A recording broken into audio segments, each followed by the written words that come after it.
Sejam todos muito bem-vindos e bem-vindas.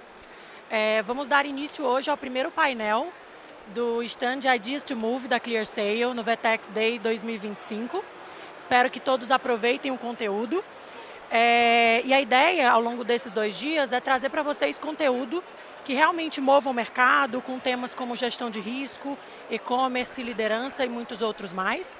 E antes da gente começar, só dar um recado rápido, que todo o nosso conteúdo ao longo desses 2 dias vai estar disponível nas plataformas oficiais da ClearSale.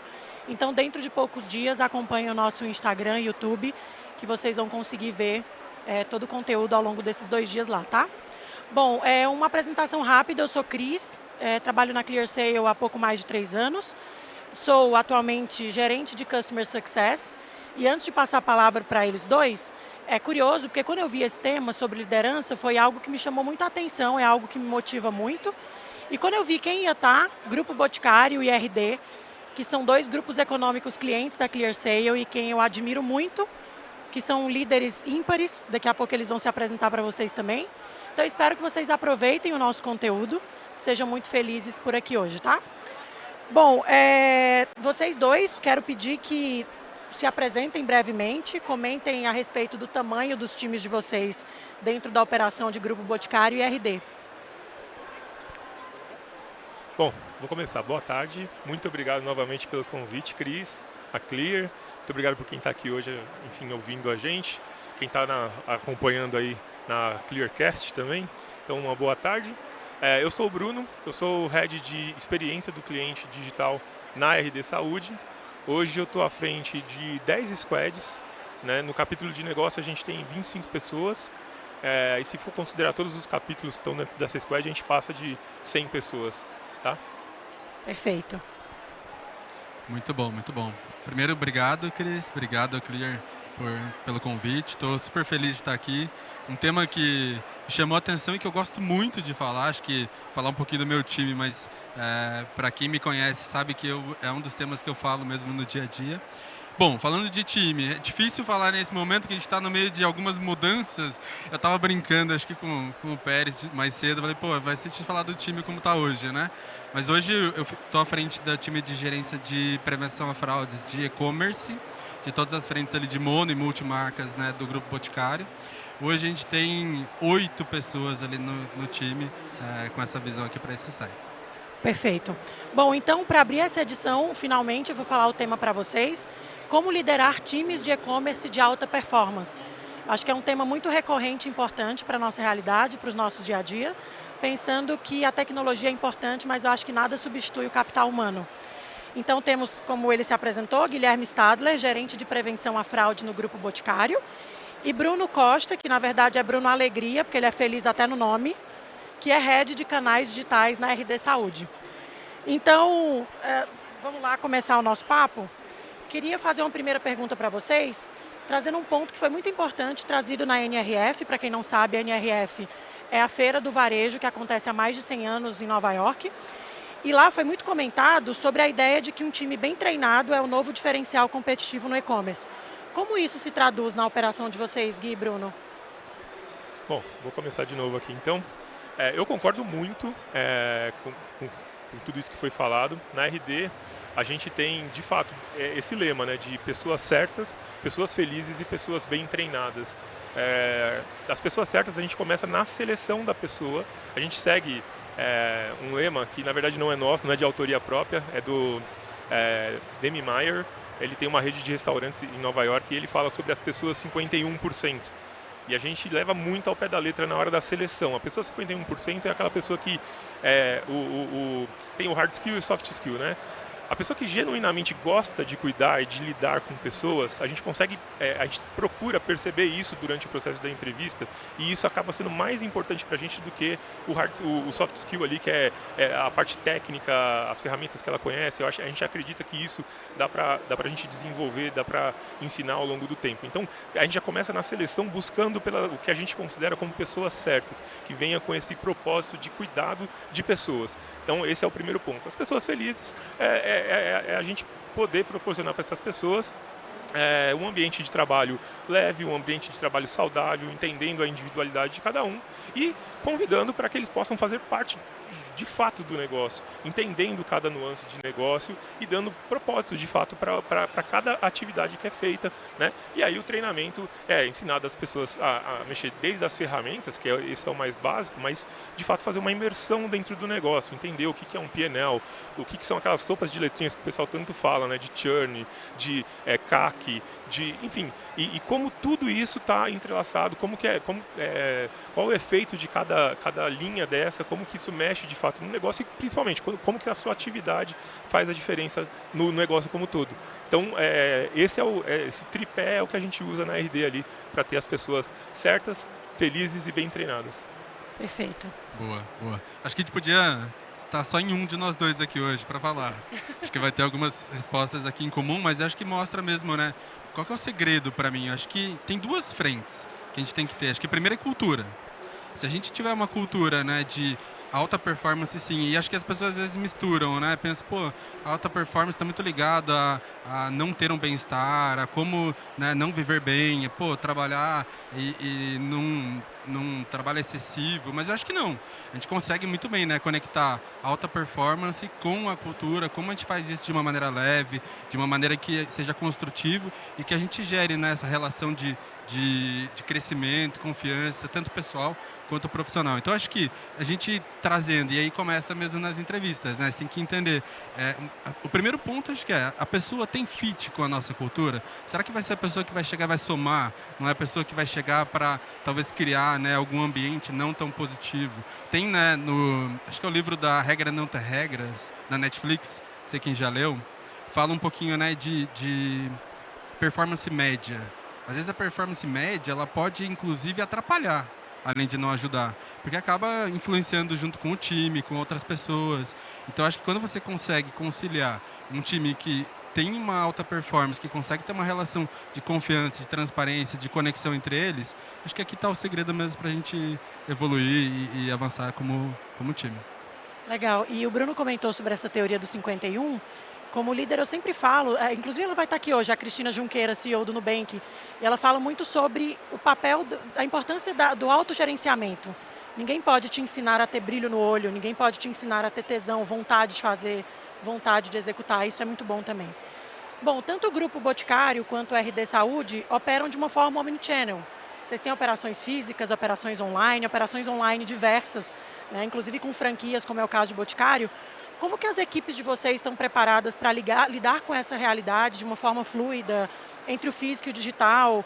Como que existe essa integração do mindset omnichannel para essas pessoas do grupo de vocês? Boa, vou começar então dessa vez. Eu acho que hoje a gente falava-se muito, né, de digital e dessa divisão de digital e mundo físico. Acho que isso já não existe mais hoje, né? Hoje a gente vive numa estrutura em que normalizou-se. Normalizou-se, né? A gente ter, por exemplo, a compra feita no site, retirada na loja, ou você chegar numa loja e não ter o produto e poder fazer aquela compra, né, presencialmente, mas no digital e receber em casa. Então, acho que esse mundo onde as coisas se misturam já é a realidade. Acho que esse é o primeiro ponto. E isso tem que estar bem claro para o time. Fala muito de estratégia. Para onde que a gente está indo como estrutura de grupo Boticário? Quais são as frentes, né, onde a gente precisa avançar e como que está claro para todas as pessoas do time? Falei um pouco de estrutura. Hoje eu olho para o e-commerce, mas há pouco tempo eu olhava para toda a visão de consumidor do Grupo Boticário. Por quê essa visão de consumidor? Porque a gente tinha essas relações. Como que eu faço antifraude na loja física ao mesmo tempo que eu tenho, né, o desafio no e-commerce? Então, acho que isso já é uma realidade, já é uma mistura e a gente precisa realmente que o time tenha essa conexão, principalmente com estratégia, para saber para onde a gente está indo e como que a gente quer chegar lá. Boa.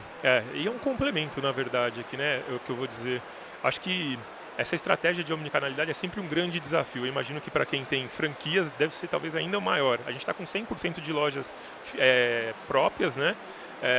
E a gente também passou por esse desafio, né? Eu acho que quando a gente tem um propósito muito bem claro, muito bem declarado e muito bem divulgado, eu acho que esse é o grande primeiro passo. O segundo passo, eu acho que é a gente ter metas também bem amarradas. Eu acho que quando a gente coloca uma meta que gera uma competição entre os times, seja os times de... Aí eu vou falar de farmácia, mas eu vou usar loja para ser mais generalista. O time de loja, ele entende que o canal digital é um competidor, isso, enfim, faz com que o desafio seja ainda maior.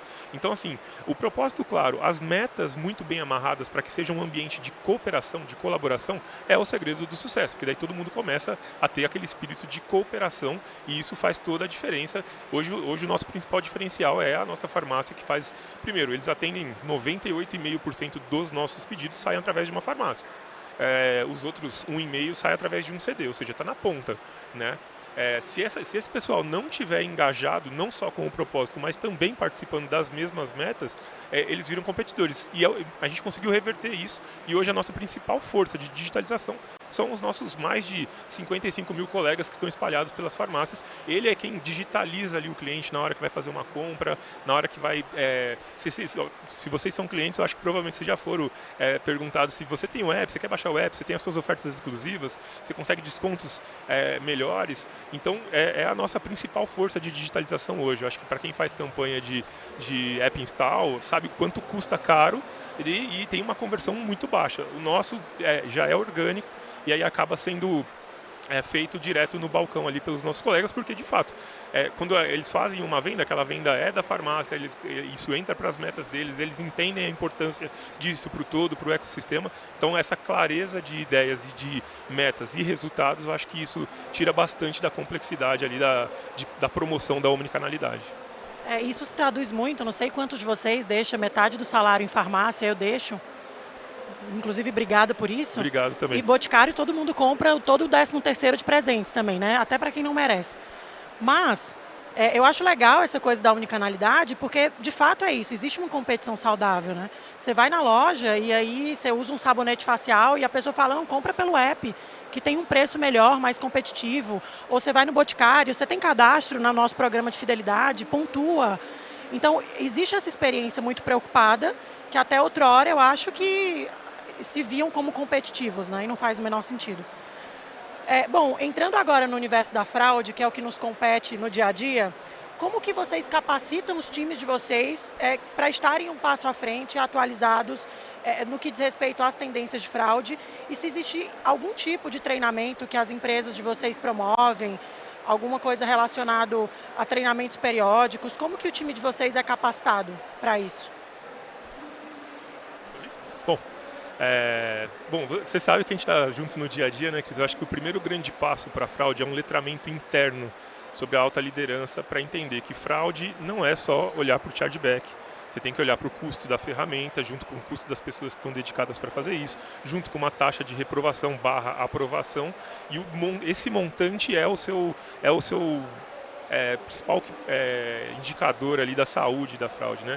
E eu costumo brincar também que é um trabalho de coveiro, né? Não importa, o melhor trabalho que você faça, tipo, se você deixar a fraude no 0 a 0, é meio que a tua obrigação. É como pagar seguro de carro, é como ser brigada de incêndio. Se não acontece um incêndio, se não acontece nenhum sinistro, parece que é só custo, né? E geralmente as empresas acabam encarando isso como custo até o momento que de fato acontece alguma coisa, e aí eles entendem de fato o quanto isso é exponencial, o quanto isso é perigoso, isso pode ser determinante para o sucesso ou para o fracasso do teu e-commerce, né? Então hoje não é mais uma opção. Então o primeiro passo eu acho que é ter esse letramento. Não é um letramento simples, justamente porque é um custo, né? E ele mal feito, né? Ele pode inclusive interferir, a gente falava um pouquinho antes de começar aqui, em ser um anti-venda, que todo mundo brinca com isso, né? Porque se a gente deixar isso só, se tem alguém, o pessoal de cibersegurança que estiver aqui, me desculpa, mas assim, se deixar só na mão da cibersegurança, se deixar só na mão do financeiro, vai reduzir ao máximo ali a fraude. Só que e a venda? E aí meu time, a gente é responsável pela experiência do cliente. Então assim, como que a gente equilibra essas coisas, né, para poder deixar uma experiência fluida para o cliente, e que ele sinta que ele está num ambiente seguro, que ele consiga compartilhar os seus dados, que ele consiga colocar seus métodos de pagamento. Então, primeiro, essa conscientização geral é importante, e ter gente dedicada, olhando para dado diariamente. Eu acho que isso também a gente aprendeu muito, e para se manter antenado, acho que se rodear de parceiros, né? E aí fazendo já o meu jabá aqui, que eu acho que é um jabá, mas é um jabá genuíno, porque a Clear está com a gente um pouco mais de 10 anos e de fato todo mundo aqui é muito antenado com tudo que tem de novidade no mercado de segurança, todos os tipos de fraude, todas as situações que a gente passou nesses últimos 10 anos, a Clear teve junto com a gente com muita flexibilidade, contornando os problemas, não foram poucos, mas todos eles a gente saiu muito mais fortes e, enfim, a gente foi evoluindo junto ao longo do tempo. Então, acho que ter parceiros importantes e ter um letramento dentro de casa é super importante. Boa. Queria reforçar e lembrar, né, do ponto que você trouxe, Bruno, de o quanto a gente estar conectado na mesma estratégia, experiência do canal, que o comercial quer, junto com o antifraude, é muito importante para a gente poder caminhar juntos. Então, trouxe aqui 2 exemplos. A gente tem, não sei se vocês já conhecem, mas para quem não conhece já vou fazer a propaganda. A gente teve há 2 semanas atrás o que a gente tem chamado de Dias de Beleza, que é uma semana onde a gente vende, né, e tem promoções das nossas marcas em todas as frentes ali de e-com. E o que isso está conectado se a gente coloca uma estratégia nesse mesmo momento, onde eu vou barrar, né, muito, eu estou jogando contra o meu próprio time. Então essa conexão de entender com eles quais são esses momentos, como que a gente trabalha junto, ajuda, e acho que esse é o primeiro passo que, né, a gente está com a mesma direção. Eu acho que tem um outro cenário aqui que ajuda a estar na vanguarda, que é a gente tem que ter uma mentalidade muito boa, né, para trabalhar com fraudes, porque a todo momento a gente pode estar aqui conversando e a gente começar a ser atacado e ter, né, um volume muito grande de fraudes. E como que a gente consegue atuar nessas fraudes, atuar nessa frente para proteger o negócio, mas não esquecer do futuro? Acho que se a gente tem uma estratégia traçada, acho que tão importante quanto uma boa estratégia é segui-la. Porque não adianta desenhar o melhor que seja se você não conseguir colocar isso na prática. Então hoje dentro do time a gente tem uma estrutura muito bem separada, onde um time fica focado em olhar a performance, experiência do momento, do que está acontecendo, e a gente tem pessoas que olham para o futuro que vão estar concentradas lá. Pode estar caindo o mundo, mas a gente ainda está olhando para a nossa estratégia e garantindo que a gente está continuando seguindo ela. Então acho que esses são os pontos aí para a gente avançar na vanguarda de prevenção à fraude. 2 pontos que vocês comentaram que me chamam muita atenção. Acho que primeiro a gente está falando de 2 grupos econômicos que têm a área de prevenção a fraudes muito madura dentro do negócio. E até onde eu lembro, quando eu atuava com o Grupo Boticário e agora com a RD, eu vejo que vocês têm um trânsito muito saudável com a área de negócios, com a área comercial. Isso não é muito fácil, não é muito comum de ver, sobretudo por essa impressão de que as pessoas têm de que a fraude quer detonar com as métricas de venda das empresas. Então é muito bom ver essa maturidade. E você falou do aspecto de letramento, eu acho que passa muito por um aspecto também de inteligência emocional. Se a gente está sendo atacado hoje, não vai ser o primeiro, não vai ser o último. A gente vai ter isso todos os dias. Então a gente ter uma equipe que ataque problemas e não pessoas é muito necessário. Ter essa inteligência emocional de saber, é mais um problema no nosso dia a dia e a gente precisa saber como contornar e sair dessa crise do outro lado e sair mais fortalecido do que entramos, né? Bom, o time de prevenção a fraudes, ele atua muito nos bastidores, como a gente comentou agora, mas ele tem um impacto direto na experiência do cliente final e nos resultados do e-commerce. De que forma vocês mensuram a performance dos times de vocês e no final do dia quais indicadores importam? Boa, Cris. Acho que primeiro, só para conectar com o final da sua fala, eu gosto muito de problema. Porque acho que a gente sempre saiu mais forte deles, né? Seja uma ferramenta nova, um monitoramento novo, alguma coisa nova, boa sai desses momentos. Então, acho que super legal. E aqui, acho que falando um pouco de indicadores e da nossa relação com o negócio, foi difícil.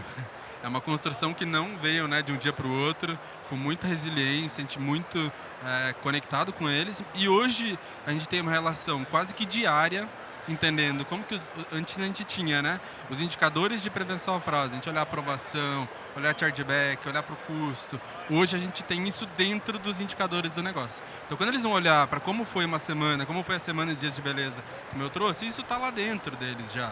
Não é mais, vamos olhar para a prevenção à fraude separada. A gente está dentro. Quando a gente vai falar de orçamento, né, do negócio como um todo, a gente participa e constrói isso junto com eles.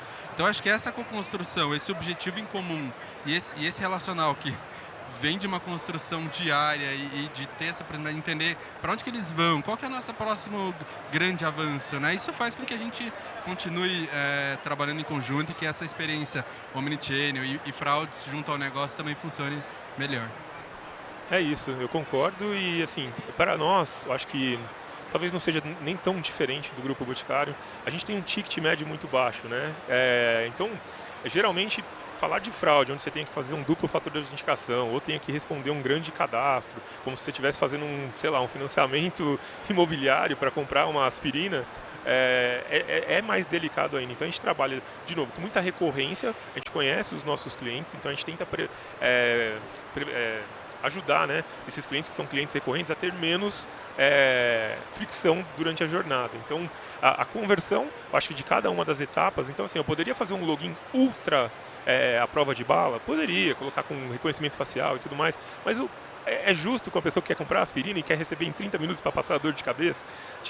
Então, eu acho que a maturidade que você citou, Cris, eu acho que traz isso, sabe? Hoje a gente entende muito bem o quão importante a gente prover a segurança para o cliente em todos os momentos da jornada e equilibrar isso com uma jornada que seja tenha o menos de fricção possível dentro dessa agenda. A gente sabe que é muito difícil, a gente brinca, né, que a gente aumenta o muro, o fraudador aumenta a escada, e essa vida de gato e rato, ela quase que melhoria contínua. Por isso que, de fato, eu falei na resposta anterior que a gente tem que estar cercado de quem conhece, de quem tem as melhores atualizações, porque é infinito, é uma melhoria contínua. Então, sempre olhando ali para a conversão, né, de todas as etapas do funil, e a que eu citei também aqui, olhando para chargeback, para custo da gestão e a taxa de reprovação. Essas três coisas juntos é o que são as métricas de sucesso que a gente acompanha na RD. E não está no roteiro, mas eu acho que o que vocês falaram traduz muito esse sentimento de cliente no centro. De fato, como que eu consigo facilitar a vida do bom cliente em detrimento de conseguir pegar o máximo de fraude possível e conseguir conscientizar as áreas internas de que está todo mundo do mesmo lado e está todo mundo comprando a mesma briga, né? Boa. Agora, falando em liderança, o que na visão de vocês, um gestor de e-commerce, precisa desenvolver hoje para construir e manter times de alta performance nos próximos anos? Bom, eu acho que não só um gestor de e-commerce, né? Eu acho que hoje a gente faz parte de uma geração que precisa de propósito para trabalhar. Eu acho que os desafios, não é o desafio da pessoa que faz 100 e fala, nossa, te desafio fazer 200 agora. Isso é meio doentio até, que a pessoa vai se desgastar e aí acaba sendo, enfim, tendo outros tipos de problema. Eu acho que o desafio maior nesse exemplo de fazer 100, é tentar fazer 1000 de uma forma diferente, escalável e dando um desafio, dando condição para essas pessoas, para esses talentos poderem se desenvolver, poderem, enfim, dar ideias, aplicar as ideias, isso dentro, naturalmente, de um contexto onde, que eu falei lá no começo, que ele já tenha conhecimento do impacto da atividade dele dentro de um PNL, ele saiba exatamente quais os ponteiros, quais são as linhas que são afetadas com aquela atividade. Então, acho que, de novo, dando conhecimento para a equipe, eu acho que então, o gestor ele tem que ter, primeiro, esse papel de orientador, ele tem que tirar os obstáculos que, naturalmente, todas as empresas grandes, as pequenas também, tem muitos obstáculos ali no dia a dia. Então, o papel do gestor é tirar o obstáculo para deixar o campo limpo para essas pessoas, enfim, poderem desenvolver e entregar o seu melhor, né? Então, assim, de um lado, você é um gestor de ferramentas, você tem que estar muito antenado com ferramentas, você é um gestor de pessoas, né? E o teu coração ali tem que estar com o time o tempo todo para poder, enfim, entender as necessidades e alocar os skills certos nas posições corretas, porque daí a gente consegue alcançar objetivos, tanto pessoais quanto de grupo, de uma maneira muito escalável. Super legal, super legal. Acho que para mim, me baseia muito em uma palavra, acho que é confiança. Quando a gente precisa primeiro, né, você ter um time de alta performance para que você possa confiar as decisões neles. Só que para você poder ter um time de alta performance e confiar as decisões neles, você precisa ter uma outra etapa de confiança, que é com as pessoas. Então, como que você cria uma relação? E eu brinco, eu falo isso para eles sempre, né? Para mim é uma relação de XY, onde um dos eixos é transparência e no outro eixo é confiança. Então, se eu consigo ser transparente com eles e eles sabem que aquilo que que eu estou trazendo, que o ponto de desenvolvimento é para a gente chegar num lugar que a gente quer chegar em comum. Isso vai fazer com que a gente eleve, e isso leva um time a um outro patamar de performance e, por consequência, essa performance também vai levar para um canal ou para a prevenção de fraudes para um outro lugar. Eu gosto muito de não ter que tomar a decisão, eu gosto de vir com eles vindo com essa decisão, mas é o que o Bruno disse. Acho que não é só isso a qualquer custo, né? A pessoa entrou 2 dias, a gente já vai confiar 100%. Acho que isso é construído e essa construção, para mim, se baseia muito nessas duas frentes. Acho que se gestor, seja de e-commerce ou de outra frente, consiga ter essa visão, né, de ferramenta, de estratégia, conectada com o time, com confiança e com transparência, acho que não tem como dar errado. A fala do Bruno me lembrou muito, não sei se vocês conhecem um livro chamado Comece pelo Porquê, do Simon Sinek. E ele fala que quando você sabe o seu porquê, o como ele se torna secundário. Então acho que é muito bacana como líder, eu sempre tento explicar para o meu time por que eles fazem o que eles fazem. O como a gente inclusive constrói junto, aprende que a pessoa A tem uma habilidade, uma skill diferente da pessoa B, e esse papel de líder é também conseguir ser sensível a ponto de saber como eu posso ser o líder da pessoa A, que é um líder diferente da B, da C e assim sucessivamente, né? Bom, para encerrar, que dica prática vocês dariam para um gestor que está assumindo agora uma equipe de e-commerce? Só lembrando, o Bruno está na Drogasil desde antes da fundação, mais de 20 anos, então ele sabe dar dica aqui. E algo que essa pessoa já possa começar a aplicar amanhã e que vocês gostariam de ter ouvido no início da carreira de vocês. Super legal essa pergunta, Cris. Eu acho que, primeiro, a pessoa que está chegando, né, numa posição de liderança, ela tem que estar muito bem como líder de si. Eu acho que tem muito líder que chega na liderança e ainda não consegue liderar a si, primeiro. Eu acho que você tem que ter clareza, né, de quais são os seus desafios, ter um autoconhecimento muito bom.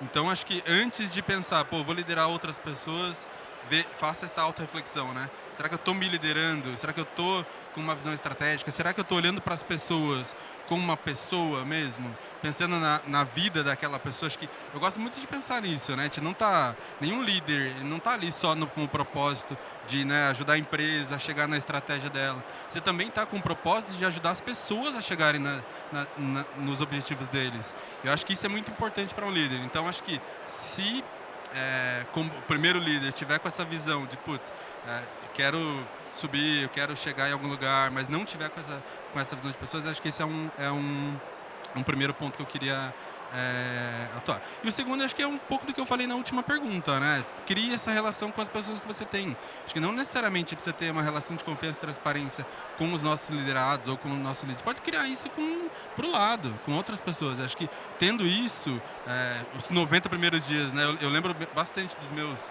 90 primeiros dias de liderança, que era um momento onde você não pensa em grandes mudanças. Você pensa em conhecer o time, você pensa em se conectar, entender o que cada um pensa, como adaptar. O Bruno trouxe, né? Como que a gente consegue encaixar os desafios para as pessoas certas? Isso é um desafio grande, mas para você fazer isso, você precisa conhecê-los. Então, eu diria que para um gestor novo de e-commerce, acho que é confiança, entendimento e esse sentimento de pessoas. Acho que com isso já tem um primeiro passo aí dado. Boa. Bom, a fala do Gui aqui é, enfim, irretocável. Acho que conhecer das pessoas que te cercam, em primeiro lugar, né, ter o seu grupo muito bem estruturado, muito bem fechado. A gente tem um contexto que, assim, todo esse conceito que o Gui traz, ele, de fato, é quase que uma receita de bolo. Tem que conhecer essas pessoas. Mas tem o líder que, às vezes, num contexto de expansão, você amanhece líder, de repente, né? A liderança cai no seu colo e, às vezes, você não está tão preparado para aquilo.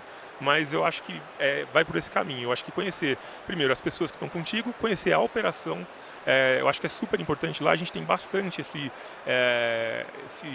enfim, essa prática, né, de descer lá para a operação, ficar um dia na farmácia, a gente chama do dia do balcão, ficar um dia no CD, ficar um dia no call center, entendendo o que o cliente está trazendo. Eu acho que é o mais importante.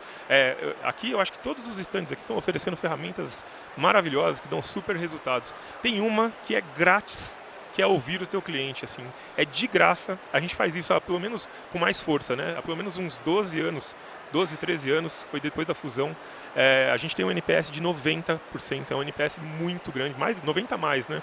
A gente está brigando ali por 91, 92, e a gente ouve, assim, de uma forma muito estruturada, recorrente, o que o cliente fala para a gente. Ele fala de graça. No NPS ele vai lá e comenta. A gente estrutura isso, entende o que ele está se dizendo e tenta traduzir isso em entrega. Então, assim, esta ferramenta é praticamente de graça e é a melhor ferramenta aqui da feira, eu tenho certeza. Todas as ferramentas aqui têm algum propósito do porquê. Mas se você ouvir o teu cliente genuinamente, você já vai ser um líder de e-commerce melhor. Você vai sair da briga do ego, da vaidade, de eu acho que, eu gostaria que sempre tem, né? Então, ouvindo o cliente e sendo esse advogado do cliente dentro da companhia, eu acho que assim, você consegue abrir portas, você consegue colocar projeto, não tem nada que te pare dentro da companhia quando você faz isso.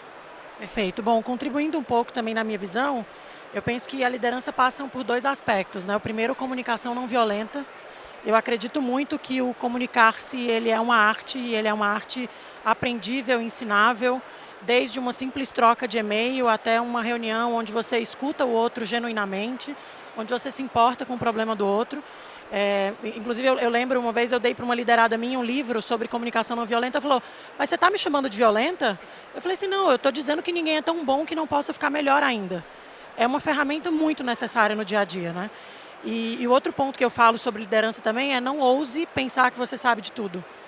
Não ouse achar que você tem que ter resposta para tudo. Você tem que saber fazer as perguntas certas.